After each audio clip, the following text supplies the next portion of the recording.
Hey, it's David. Time to get on with Sportster. It's been a while since I've had a chance to do any work on it.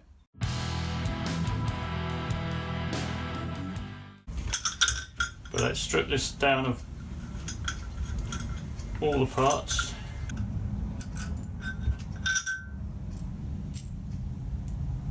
Now we need to take this adjuster out as well. So to get the spanner on it, we need to unwind it fully and crack it off. But we need to take it out anyway because we want to change the O-rings. I'm just going to put some plugs into the galleries here because I don't want grit and such going down into here because there's some very small oil passages that will block up and stop the forks working properly.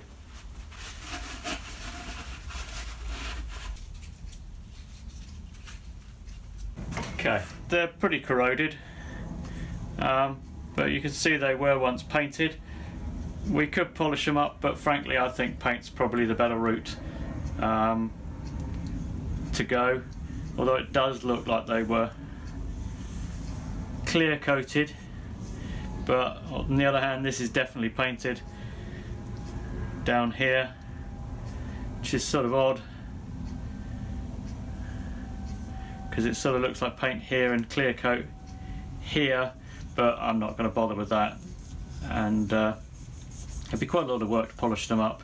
I could do it, it's not a big deal, but I've got other things to be doing, such as building the motor and getting the frame de-rusted. So let's get him on the wire wheel, get the worst of this off, and then get down to some detailed cleaning up of the areas that the wire wheel won't get to.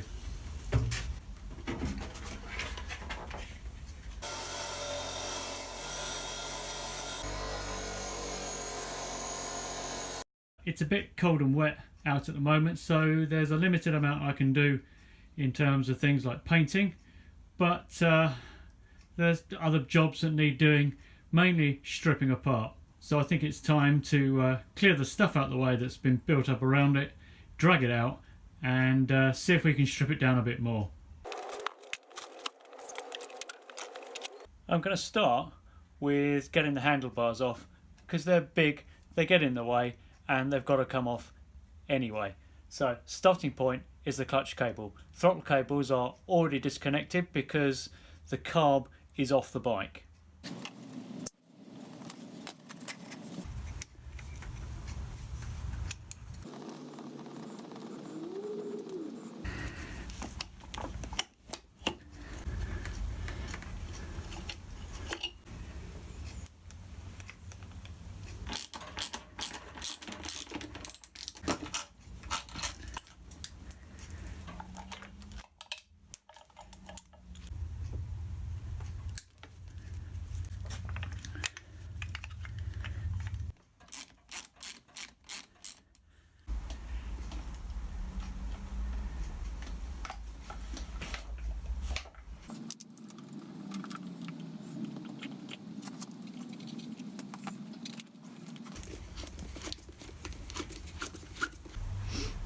Right, with the headlight out the way and the controls removed, you can now see the front of the bike. The first thing I note here is there's a really bad notch in the head bearings, right there, right in dead straight forward. So if I was in any doubt, the head bearings have got to come out and be replaced.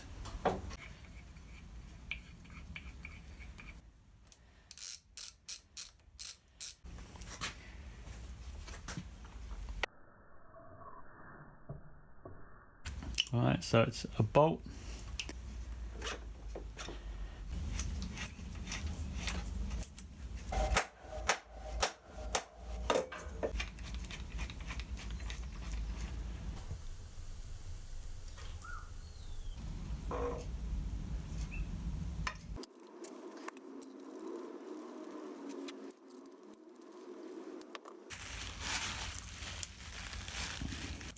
these races are worn, which is what I would expect. But if you look here, you can see that some vertical black lines there. Now each of those represents a place that the roller tends to sit in, and also when it takes a bit of a hit from obstacles and such. Most of the time when the bike is in motion, it's in the straight ahead position. You don't get a lot of movement. It's just when you're doing low speed turning that these bearings actually do anything at all. Definitely time for new head bearings, and the bottom race is just the same.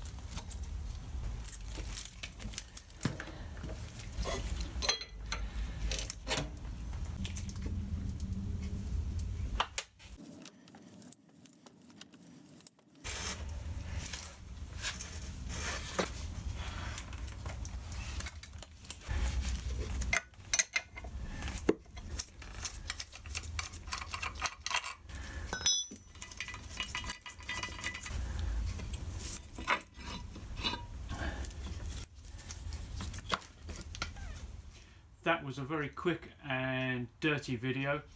Aware that I've sped through without a great deal of talking, but really it's just unbolting things, and there really isn't a lot for me to talk about in that process.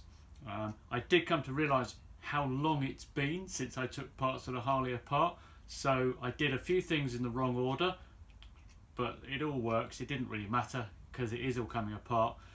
I'm really at the point now where I now need to do a lot of cleaning. I need to clean the parts I've taken off. I need to clean the engine because there's bits now I can get to that I couldn't do before, so that all needs to be cleaned. Then the engine's got to come out the frame, and then I need to make a decision about what I'm doing. Am I painting the frame, or am I having it powder coated? Powder coated would be perhaps the better option, but there are some issues involved around that, partly because I don't know a good local frame powder coater.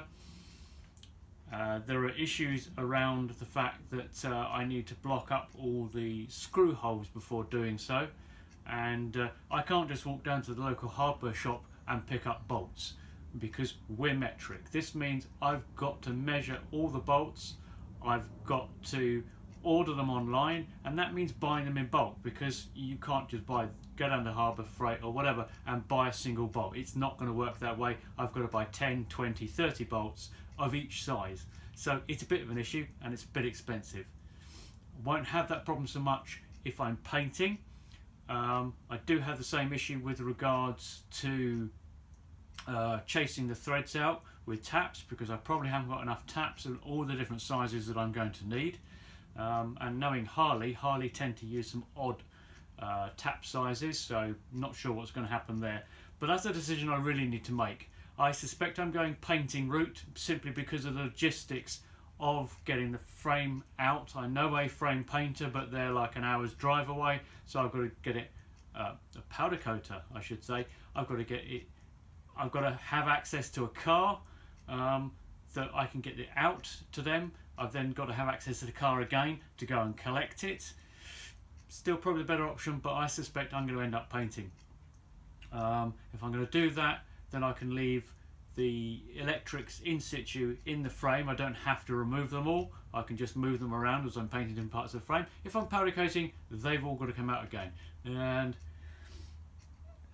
one of the issues I have with this current setup is that some of the original electrics are no longer present.